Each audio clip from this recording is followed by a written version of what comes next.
নমস্কার বন্ধুরা, আমি সোমা বলছি। আশা করছি আপনারা সবাই ভালো আছেন। আমি করব মটরশুঁটির পোলাও। তার জন্য আমি ফ্রোজেন মটরশুঁটি আমি একটু গরম জলে ভাপিয়ে নিয়েছি, গোবিন্দভোগ চালের ভাত করে নিয়েছি, আর একটু পেঁয়াজের আমি বেরেস্তা করে রেখেছি, আর কাজু কিশমিশ, লবণ, চিনি, এলাচ এগুলো লাগছে। তেলে ছোটো এলাচ থেতো কটা দিয়ে দিলাম, কাজু কিশমিশ আর তেজপাতা দিয়ে দিলাম।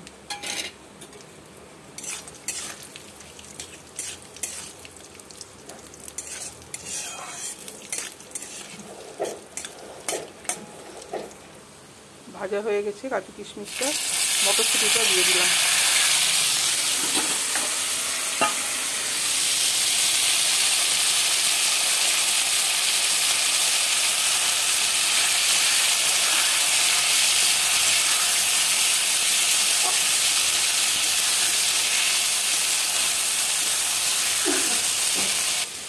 এবার ভাতটা দিয়ে দেব।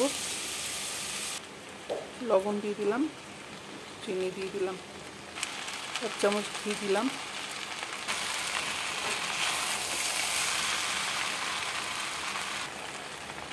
বেরেস্তা ছড়িয়ে দিলাম। আমার হয়ে গেল মটরশুঁটির পোলাও। রেসিপিটা কেমন লাগলো আমাকে জানাবেন। ভালো লাগলে আমাকে ফলো করবেন, আমার পাশে থাকবেন। নমস্কার।